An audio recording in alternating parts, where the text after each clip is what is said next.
Good morning. Jesse Bellard, Parish President, St. Andrew Parish. Once a month, we're going to be doing these little interviews regarding our financials for the Parish of St. Landry. I'm going to just give you a rundown of what's happening in the parish. Hopefully, the first week of the month, we'll get that done. I'm going to start off with general fund and kind of give you a little understanding of where the money comes from and how we spend it. General fund budget is approximately $7 million. Sounds like a lot, and it is a lot of money for me, but it's not a lot of money for government to operate as much departments as we do. This $7 million has to function the 27 JDC, which includes the district attorney's office, the judges. It also has to take care of the jail system, the inmates inside the jail. It also has to take care of different departments in the parish. So $7 million goes a long way. The main source of revenue for that is that $2.3 million a year in Ad Valorem Tax that people pay. And again, all of this stuff you better find on the internet. You find on our website. And but I wanted you to see it. I wanted you to hear about it from me at the first of every month. Whenever the numbers come out, we can tell you more about everything. So again, general fund, roughly $7 million budget. And at the end of the year, normally we do have a little bit of surplus in there, but not enough to count on because we don't have the ability to control a lot of the expenses. And what I mean by that is inmate housing, inmate period. We don't have the control of who gets arrested or why they get arrested or how many times they get arrested. But what we are doing to combat that is hopefully at the end of this year we'll have the trustee dorm built. The trustee dorm is going to house 62 inmates. Those 62 inmates is about what we have out of parish right now, and that's costing us roughly about $60,000 a month. So we anticipate that expense going down. So we will have some control. We will do what we can.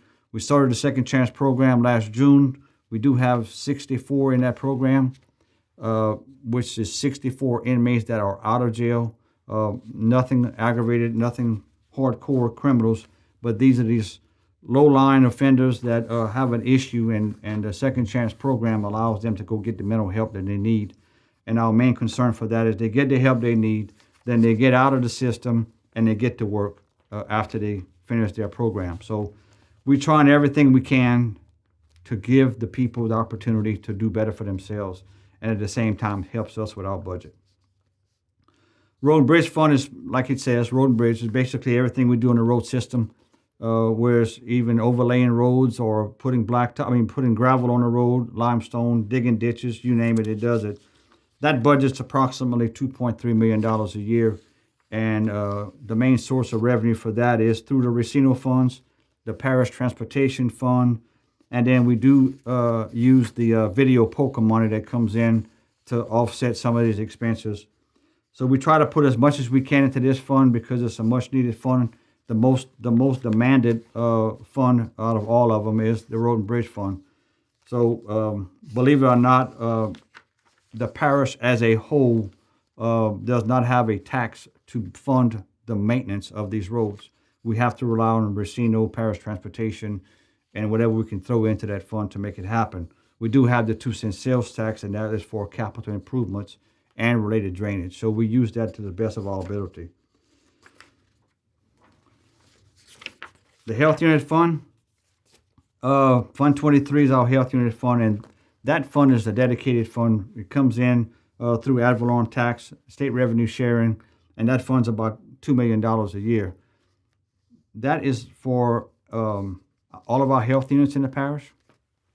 We have parish-run facilities. We have a parish-run facility in Sunset, Eunice, and in Melville.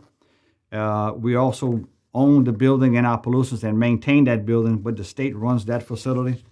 So that's where most of this money goes to, is to help the people in our parish, but it also funds our animal control system we have in the parish. And we're lucky that we have partnered with the Bissell Foundation to help us cut the cost of animal control.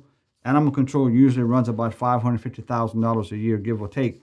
Now with Kathy Bissell and her foundation in here, she's really putting a lot of effort into this, and she's really helping us out. So it's going to cut our numbers down drastically. But she's also partnering with us on spay and neuter programs, vaccination clinics. So we have a lot of things happening in the parish. Please take advantage of it because it's here. If you have any questions or concern, you can always contact us at the office or my cell phone, and we'll do what we can to help you. Fund 24 is going to be our jail tax. The jail tax is mostly funded by Ad Valorem taxes and state revenue sharing. That only brings in about $775,000 a year. And that is to take care of the jail annex, take care of some inmate needs. Not much of that goes there because the building is getting old, so a lot of our money goes on maintaining the building. It is an old jail. It only holds 242 at capacity. It's not made to build up on top. It's made to be what it is right now. So at some point in time, we will have to do something and maybe build a new jail or whatever the case may be. And hopefully we can get federal funds, state funds to make that happen. And we're going to be working hard at getting that. But right now it can hold 242. And then we have 62 out. So hopefully, and then by the end of the year, we're going to have everybody housed back in our parish, which only costs us about $16.50 a day to house a parish inmate. If I got to send an inmate out, it costs us $27 a day. So there's a big difference. We have special road districts. Road District 12 of Ward 2, which is going to be up there in the southern part of the parish, and Miss Vivian's district. Fund 27, Road 1 of 3.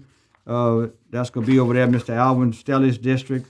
Before I go on to the next one, Miss Vivian's Fund 26 brings in about $300,000 a year. Mr. Alvin's brings in about $370,000 a year. Road District 2 of 11A, which is mostly in Dexter Brown and Tammy Lejean's district over there on the west part of our parish, southwest part of our parish. That only brings in about $236,000 a year. 1-3 of 1 is mainly in Eastern Shelvin's district. That only brings in $135,000 a year. And 1 of 11A mostly in Wayne Ordway and Nancy Carrier. That brings in $309,000 a year. Those taxing districts are mapped out as such and can only be used in those districts. So every dollar we spend in there is a big plus for us because we don't have to use the road and bridge fund there, so we can subsidize it with the tax money. And hopefully we can continue that progress going forward. Our airport is a little jewel that's working out great. Came back here, we did a little segment last month. We came back here in August of 20, and compared to now, we have more than doubled our revenue source over there and more than doubled our planes and tenants at the airport. So it's working. Believe it or not, the airport is in great shape and is being used every single day. And that airport brings in approximately $550,000 to $600,000 a year, depending on the fuel revenue. The main source of revenue is going to be the fuel, which is estimated to be about $408,000 this year. The Delta Grant Fund brings in about $250,000 a year. The Delta Grant Fund is tourism-related activities that's used. We put on events. We put on events in the Delta. We put on events at the Ag Arena. We put on events at the Yambali. So we try to put on different things to get the community out. That's what the tourism-related activity is referencing. So whenever we have an event, y'all please come out and support it. It's a big thing. We just started it back up, and we're going to be putting on some plays. We're going to have all kind of different concerts coming up. We have the Live and Local coming up in May with Leon Chavis and Mike Broussard. We're going to continue doing that every month until we can understand where we are, and hopefully people can grasp it and help us with that. But again, the support of the public is what we need on everything. And when I say that, I'm saying that to say this. Even if it's negative stuff, maybe y'all see things out there that don't need to be done that way, or you have an opinion about what we should be doing. I get messages on Facebook. I get messages on my text. Don't be afraid to text me or message me, whatever the case may be, because the only way I can fix some things is I got to know about it. So I expect the public to let me know what's going on in their area, because I don't know everything about all these roads. and y'all, the public, is a big help. You can call me or text me on my cell phone. It's 337-351-1482. Call the office, 337-948-3688, and ask for me or for whoever you need to talk to in the office, and we're going to be answering your calls. But don't ever feel like you're bothering the parish when you make a phone call, because the majority of our issues that we fix is from people like you who's calling us and telling us we got an issue with this. I can assure you we're going to send somebody, we're going to look at it. Now, not everything we can fix. So you're going to get the answer we can give you, but we're going to go ahead and make the effort. Thank y'all for allowing me to be the parish president of St. Landry Parish. And again, if you need something, you just give us a call, and either myself or one of the staff members are going to be here to help you. Thank you.